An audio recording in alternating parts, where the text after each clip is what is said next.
By brother, welcome back. তো কেমন আছো তোমরা? ভিডিও দিতে দেরি হয়েছে তার জন্য আন্তরিকভাবে সরি।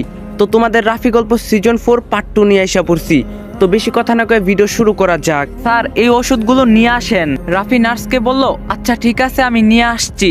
রাফি ওষুধ কিনতে যাওয়ার সময় শুনতে পায় ডাক্তার কার সাথে যেন মিমের কথা বলছে, কিন্তু রাফি সেদিকে খেয়াল না করে মিমের জন্য ওষুধ কিনতে চলে যায়। তারপর রাফি ওষুধ কিনে আসার সময় শুনতে পায় ডাক্তার এক নার্সের সাথে মিমের কথা বলছে। রাফি মিমের কথা শুনতে পেয়ে বিষয়টা ভালোভাবে শোনার চেষ্টা করলো, আর তারপর রাফি যা শুনলো সেটা শোনার জন্য মোটেও প্রস্তুত ছিল না। রাফি শুনলো ডাক্তার এক নার্সকে বলল রাফি যখন থাকবে না তখন মিমের স্যালাইনের ভিতর বিষ প্রয়োগ করতে, আর যদি করতে পারে তাহলে নার্সকে 1 লক্ষ টাকা দিবে। রাফি এই কথা শুনে দৌড়ে মিমের কাছে যায় আর দেখে সেখানে মিমের পাশেই ঋতু বসে আছে। রাফি ঋতুকে সবকিছু বলল। ঋতু এই কথা শুনে অবাক হয়ে গেল। তারপর রাফি ঋতুকে বলল, তুমি যেন মিমের কাছ থেকে কোথাও যাবা না। ঋতু বলল, আচ্ছা ঠিক আছে, আমি কোথাও যাব না। এ কথা বলে রাফি ঋতুকে বলে, তুমি এখানে থাকো, আমি আসতাছি, তুমি যেন কোথাও যাবা না। ঋতু বলল আচ্ছা। তারপর রাফি রেগে সোজা ডাক্তারের রুমের দিকে আসলো আর ভাবলো ডাক্তারকে রাফি মেরেই ফেলবে। রাফি যখন ডাক্তারের রুমের সামনে আসলো তখন ভাবলো সে এখন মাথা গরম করলে চলবে না। ডাক্তার কেন মিমকে মারতে চাইছে এটা তার বের করতেই হবে। তারপর রাফি সেই নার্সের কাছে চলে আসলো এবং নার্সকে বলল, ডাক্তার তোমাকে কি বলছে? নার্স বলল, কই কিছু না তো। রাফি বলল, আমি সব শুনছি, এখনো তুমি সব বলবা নাকি তোমার নামে থানায় মামলা করব? নার্স ভয় পেয়ে গেল এবং রাফিকে বলল, ডাক্তার আমাকে বলছে মিমের স্যালাইনের ভিতর বিষ প্রয়োগ করতে, আর বলছে আমি যদি কাজটা ঠিক মতো করতে পারি তাহলে সে আমাকে 1 লক্ষ টাকা দিবে। এই বলে নার্স চুপ হয়ে গেল। তারপর রাফি নার্সকে বলল, আর কিছু বলছে? নার্স বলল, আমি আর কিছু জানি না। রাফি তখন নার্সকে বলল, আপনি কি বলবেন নাকি আমি আপনার উপর মামলা করব? নার্স তখন বলল, আমি সত্যি বলছি, আমি আর কিছু জানি না। তবে? রাফি বলল, তবে কি? নার্স বলল, ডাক্তারকে কেউ একজন 5 লক্ষ টাকার অফার দিয়েছে রুগীকে মারার জন্য। এ কথা শুনে রাফি অবাক হয়ে গেল। রাফি মনে মনে ভাবলো, মাসুদ তো এখন জেলে আছে, তাহলে কে মিমকে মারার জন্য ডাক্তারকে 5 লক্ষ টাকা দিতে চাইছে? তারপর রাফি ভাবলো ডাক্তারের কাছ থেকে সব কিছু জানতে হবে। এই ভেবে সে আবারও ডাক্তারের রুমের দিকে রওনা দিল। এদিকে মাসুদের মা ভাবলো মিমকে যদি মেরে ফেলা হয় তাহলে মাসুদকেও জেল থেকে বের করা যাবে না, আর মিমের বাবার সম্পত্তিও পাওয়া যাবে না। তাই মাসুদের মা আবারও ডাক্তারের কাছে ফোন দেয়। তারপর মাসুদের মা আর ডাক্তার যখনই কথা বলা শুরু করবে তখনই রাফি ডাক্তারের রুমের সামনে পৌঁছে যায়, আর রাফি শুনতে পায় ডাক্তার কার সাথে যেন মোবাইল নিয়ে মিমের কথা বলছে। রাফি কথাগুলো শোনার চেষ্টা করলো। তারপরে রাফি শুনতে পেল যে ডাক্তার কে যেন বলছে মিমকে মেরে ফেলতে হবে না, মিমকে গুম করে তার হাতে তুলে দিতে হবে, সেই জন্য ডাক্তার আরও 5 লাখ টাকা বেশি পাবে। ডাক্তার বলল, আচ্ছা ঠিক আছে। এই বলে ডাক্তার ফোন রেখে দিল। রাফি তার প্রিয় মানুষটাকে নিয়ে তো যন্ত্রণা সহ্য করতে পারছে না। রাফি তার নিজের রাগ ধরে রাখতে না পেরে সে ডাক্তারের রুমের ভিতর ঢুকেই পড়ল। ডাক্তার রাফিকে দেখে ভয় পেয়ে গেল আর জিজ্ঞাসা করলো, আপনি এখানে কেন? রাফি তখন রেগে গিয়ে ডাক্তারকে বলল, তুই কার সাথে কথা বলছিলি বল আমাকে। ডাক্তার ভয় পেয়ে বলল, কই না তো, আমি তো কারোর সাথে কথা বলছি না। তখন রাফি বলল, বুঝেছি, তুই এইভাবে শিকার হবি না। সোজা আঙ্গুলে ঘি না উঠলে আঙ্গুল কিভাবে বাঁকা করতে হয় সেটা আমার খুব ভালোভাবেই জানা আছে। এই বলে ডাক্তারকে রাফি মারতে শুরু করলো।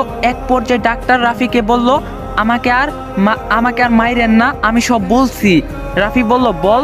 তখন ডাক্তার বলল, আমাকে এক মহিলা ফোন দিয়েছিল, মিমকে যে দিন এই হসপিটালে ভর্তি করেন সেই দিন আমার কাছে তিনি ফোন দেয় এবং বলে আমি যদি মিমকে মেরে ফেলি তাহলে সে আমাকে 2 লাখ টাকা দেবে। আমি রাজি না হলেও সে আমাকে 5 লক্ষ টাকা দিতে চায়। প্রথমে রাজি না হলেও 5 লক্ষ টাকার কথা শুনে আমি রাজি হই। তারপরে সেই মহিলা আবার ফোন দিয়ে মিমকে মেরে ফেলতে নিষেধ করে আর বলে মিমকে মেরে ফেলার চেয়ে মিমকে মেরে ফেললে তার ছেলের অনেক বড় ক্ষতি হয়ে যাবে, তাই জন্য মিমকে না মেরে গুম করে তার হাতে তুলে দিতে হবে, তাহলে সে আমাকে আরও 5 লক্ষ টাকা বেশি দিবে, মোট 10 লাখ টাকা দিবে আমাকে। রাফি ডাক্তারের কাছ থেকে একথা শুনে অবাক হয়ে গেল এবং চিন্তায় পড়ে গেল কে মিমকে এসব করাতে চাচ্ছে। তারপর রাফি বলল, কে সেই মহিলা, আমাকে বলবি নাকি আমি তোকে পুলিশে দিব? তখন ডাক্তার বলল, আমি তাকে ঠিক চিনি না, তবে সে হয়তো মিমের আপন কেউ হবে। সে আমাকে বলছিল মিমকে যদি মেরে ফেলা হয় তাহলে তার ছেলে জেল থেকে বের হতে পারবে না। তখন রাফির বুঝতে দেরি হলো না যে ওই মহিলা আর কেউ না, ওই মহিলা মাসুদের মা। মাসুদের মাই এই কাজ করছে। তারপর রাফি সেই ডাক্তার আর নার্সকে পুলিশে দেয় এবং মিম আর ঋতুকে নিয়ে হসপিটাল থেকে বাসায় চলে যায়। বাসায় এসে রাফি সবাইকে বলে, আমি ফরিদপুর যেতে চাই। তখনই মিমের বাবা বলল, কেন? রাফি বলল, মাসুদের মা মিমকে মেরে ফেলতে চেয়েছিল। একথা শুনে রাফির বাড়ির সবাই এবং মিমের বাবা মা অবাক হয়ে গেল। তারপর মিমের বাবা মা বলল, আমরাও তোমার সাথে যেতে চাই। তখন মিম বলল, রাফি আমিও তোমার সাথে যেতে চাই। তারপর মিম এবং রাফি আর মিমের আব্বু আম্মু সবাই রওনা দিল ফরিদপুরের দিকে। 3 ঘন্টা পর তারা ফরিদপুর পৌঁছায়। ফরিদপুর পৌঁছানোর সাথে সাথেই রাফি মিমের আব্বুকে বলে, আপনারা সবাই পুলিশের কাছে চলেন। মিমের আব্বু বলল, কেন? তখন রাফি বলল, মাসুদের নামে মামলা করতে। তারপর রাফি সবাইকে নিয়ে পুলিশের কাছে যাওয়ার জন্য রওনা দেয়। পুলিশের কাছে যাওয়ার সময় রাফি মিম এবং মিমের আম্মুকে বলে, আপনাদের সাথে যা যা ঘটছে সবকিছু পুলিশকে সবকিছুই বলবেন। মিমের মা বলে, ঠিক আছে। কিছুক্ষণ পর তারা থানায় পৌঁছায় যায়। মিম তার সাথে ঘটে যাওয়া সব কথা পুলিশকে বলে। মিমের মাও সব কিছু পুলিশকে বলল। তারপর পুলিশ বলে, আপনাদের কাছে কি কোনো প্রমাণ আছে? রাফি তখন বলল, হ্যাঁ আছে। পুলিশ বলল, কি প্রমাণ? রাফি বলল, আমার হাতে থাকা মাসুদের এই ফোন। তখন পুলিশ তাদের সব কথা শুনে মাসুদ এবং মাসুদের মায়ের নামে মামলা দেয়। তারপর পুলিশ সবাইকে বলে, যতদিন পর্যন্ত আসামিকে ধরতে না পারি ততদিন আপনারা ফরিদপুরেই থাকবেন। মিমের আব্বু আম্মু বলে, আচ্ছা ঠিক আছে। তারপর পুলিশ রাফিকে বলল, আপনি আমাদের সাথে থেকে আমাদেরকে হেল্প করবেন। রাফি বলল, আচ্ছা ঠিক আছে। তারপর রাফি মিম এবং মিমের আব্বু আম্মুকে বলল, আপনারা সবাই বাসায় চলে যান, আমি কিছুক্ষণ পর আসছি। মিমের বাবা বলল, আচ্ছা ঠিক আছে, সাবধানে থেকো বাবা। রাফি বলল, ঠিক আছে আঙ্কেল। এই বলে মিম এবং মিমের আব্বু আম্মু সেখান থেকে বাসায় চলে আসলো। আর রাফি পুলিশের সাথে মাসুদের মাকে খুঁজতে বের হলো। তারপর পুলিশ এবং রাফি যখন মাসুদের ঠিকানায় পৌঁছায়, সেখানে পৌঁছে তারা দেখে মাসুদের বাসায় তালা লাগানো, বাসায় কেউই নাই। রাফি তখন বলল, হয়তো তারা বাসা থেকে পালিয়ে গিয়েছে। পুলিশ বলল, হ্যাঁ আমাদের আসার কথা হয়তো তারা আগে থেকেই জানতে পেরেছে। তখন রাফি বলল, পাশের বাসায় দারোয়ানকে জিজ্ঞাসা করলে হয়তো কিছু বলতে পারবে। তারপর পুলিশ পাশের বাসার দারোয়ানকে জিজ্ঞাসা করলো। দারোয়ান ভয় পেয়ে বলল, স্যার আমি কিছু জানি না। রাফি দারোয়ানের ভয় পাওয়া দেখে পুলিশকে বলে, স্যার আমার কেমন জানি সন্দেহ লাগছে যে দারোয়ান হয়তো মাসুদের মা কোথায় আছে সব জানে। পুলিশ বলল, আমাদেরও তাই মনে হচ্ছে রাফি। তারপর পুলিশ দারোয়ানকে বলল, তুই কি ভালোভাবে বলবি নাকি ডান্ডার বাড়ি খাবি? তখনও দারোয়ান ভয় পেয়ে সব কিছু বলতে স্বীকার হলো। দারোয়ান বলল, স্যার মাসুদের মা তাদের বাসার ভিতরেই আছে। পুলিশ বলল, বাসায় তো তালা লাগানো আছে। দারোয়ান তখন বলল, স্যার আমাকে মাসুদের মা বলছে তার বাসার বাইরে থেকে তালা মেরে দিতে, আর বলছে আমি যেন প্রতিদিন তাদের লুকিয়ে বাজার করে দেই, সেজন্য তারা আমাকে আরও আলাদাভাবে টাকা দিবে। আর কেউ যদি তাদের সম্পর্কে কিছু জানতে চায় তাহলে বলতে বলেছে যে তারা এখানে নেই। তারপর এটাও বলছে যদি তাদের কথা না শুনি তাহলে তারা আমার মালিকের সাথে কথা বলে চাকরি খেয়ে নেবে। তাই আমি চাকরির ভয়ে রাজি হয়েছি। আমার কোনো দোষ নেই স্যার। দারোয়ানের মুখ থেকে একথা শোনার পর পুলিশ দারোয়ানকে ছেড়ে দেয়। তারপর রাফি এবং পুলিশ সবাই তালা ভেঙে মাসুদের বাসার ভিতর প্রবেশ করে। বাসার ভিতর প্রবেশ করেই পুলিশ দেখে মাসুদের মা পালানোর চেষ্টা করছে। তারপর পুলিশ দৌড়ে গিয়ে মাসুদের মাকে গ্রেফতার করে। মাসুদের মা তখন পুলিশের পা ধরে বলে, স্যার আমি নির্দোষ, আমার কোনো দোষ নেই, আমাকে কেন আপনারা গ্রেফতার করছেন? তারপর পুলিশ মাসুদের মাকে মিমের ছবি দেখিয়ে বলে, আপনি মিম নামের এই মেয়েকে গুম এবং হত্যা করতে চেয়েছিলেন, তাই আমরা আপনাকে গ্রেফতার করলাম। তখন মাসুদের মা বলে, সব মিথ্যা কথা, আমি মিমকে কেন মারতে যাব? পুলিশ তখন মাসুদের মাকে বলে, সত্যি কি মিথ্যা সেটা আদালতে প্রমাণ হবে। এই বলে পুলিশ মাসুদের মাকে থানায় নিয়ে যায় এবং জেলে আটক রাখে। তারপর পুলিশ রাফিকে বলে, ধন্যবাদ আপনাকে আমাদের সাথে থেকে আসামিকে ধরতে সাহায্য করার জন্য। রাফি তখন বলে, আপনাদেরকেও ধন্যবাদ। আমি চাই আমি যেন ঠিকভাবে শান্তি পাই। তারপর পুলিশ রাফিকে বলে, আসামিকে আদালতে নেওয়ার পর্যন্ত আপনি ফরিদপুরে থাকবেন। রাফি বলল, আচ্ছা ঠিক আছে স্যার, আমি কি এখন বাসায় যেতে পারি? তারপর পুলিশ রাফিকে বলল, হ্যাঁ আপনি এখন আসতে পারেন। তখন রাফি খুশি মনে মিমদের বাসায় রওনা দিল। বাসায় পৌঁছাতে অনেক রাত হয়ে গেছে। রাফি বাসায় এসে দেখে মিম এবং মিমের আব্বু আম্মু এখনো ঘুমায়নি। তারপর রাফির কাছে মিমের আব্বু আম্মু জিজ্ঞাসা করলো, কি হয়েছে রাফি, মাসুদের মাকে পেয়েছো?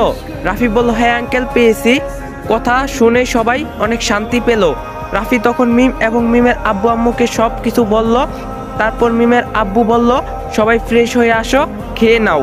রাফি বলল, আমার অনেক ক্ষুধা পেয়েছে আন্টি, সারাদিন না খেয়ে আসি। তারপর সবাই ফ্রেশ হয়ে টেবিলে খেতে বসলো। মিম খাচ্ছে আর রাফির দিকে তাকিয়ে মুস্কি মুস্কি হাসি দিচ্ছে। মিমের এই কাণ্ড রাফির চোখে পড়লো। তারপর রাফি ও মিমের দিকে তাকাচ্ছে। এক পর্যায়ে খাওয়া দাওয়া বাদ দিয়ে রাফি মিম দুজনের চোখের দিকে তাকিয়ে আছে। পাশ থেকে মিমের মা এই দৃশ্য দেখে গলা ঝাড়ি দিয়ে বলল, এখনই এত দেখলে কি হবে, আর কয়েকটা দিন অপেক্ষা করো, তারপর মন খুলে দেখো। একথা শুনে রাফি আর মিম দুজনেই অনেক লজ্জা পেয়ে গেল। দুজনের কারো মুখে কথা নেই, চুপ হয়ে আছে। মিম তো লজ্জায় লাল হয়ে গেল। তারপর খাওয়া শেষ করে কিছুক্ষণ পর রাফি বলল, অনেক রাত হয়েছে, আপনারা ঘুমিয়ে যান, আমিও অনেক ক্লান্ত। মিমের আম্মু বলল, আচ্ছা বাবা ঠিক আছে। এই বলে সবার রুমে চলে গেল। তারপর রাফি তার রুমে গেল। রুমে গিয়ে রাফি মিমের ফোনে ফোন দিল। মিম রাফির নাম্বার দেখে ফোন ধরে বলল, কি আপনি? রাফি বলল, আপনার হবু বর।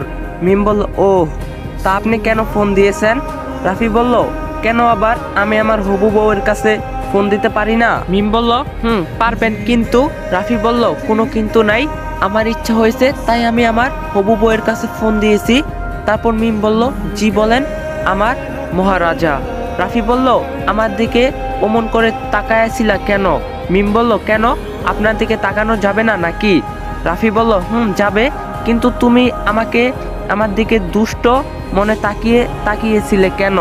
মিম বলল, আপনিও তো তাকিয়েছিলেন। রাফি তখন বলল, আমার তো আর সহ্য হচ্ছে না, তোমাকে কাছে পাওয়ার এক আকাশ পরিমাণ ইচ্ছা হচ্ছে।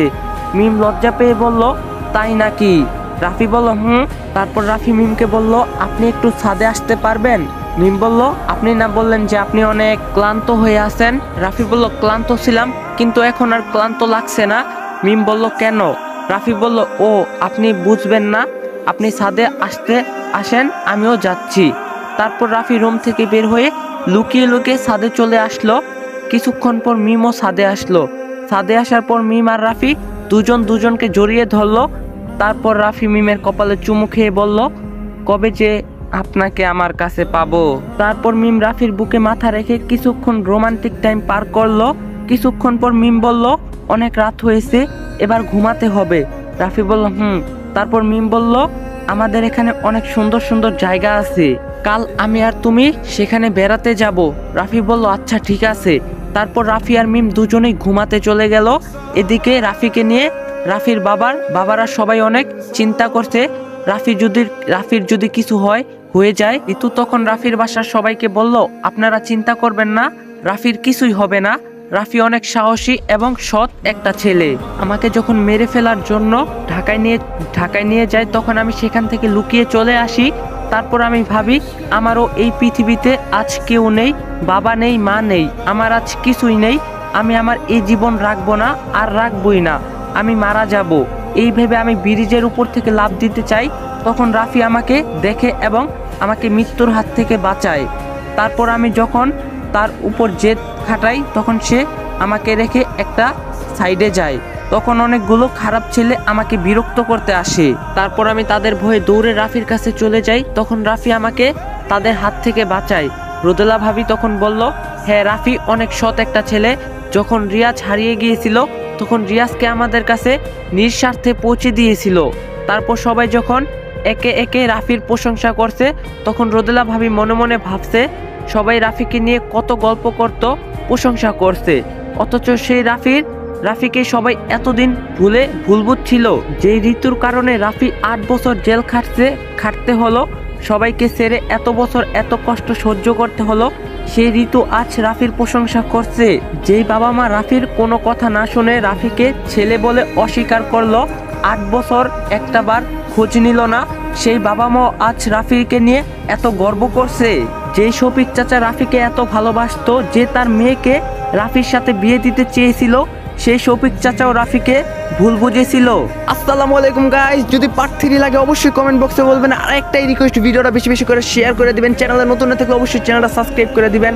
পিন কমেন্ট বক্সে আমার সেকেন্ড চ্যানেলের লিংক দেওয়া আছে, ডিসক্রিপশন বক্সে সেকেন্ড চ্যানেলের লিংক দেওয়া আছে, সবাই সেকেন্ড চ্যানেলটা সাবস্ক্রাইব করে দিবেন। আর এই ভিডিওটা যত পারেন বেশি করে লাইক দিয়ে দিয়েন। দেখা হবে নেক্সট ভিডিওতে। সবাই ভালো থাকবেন, সুস্থ থাকবেন, আল্লাহ হাফেজ।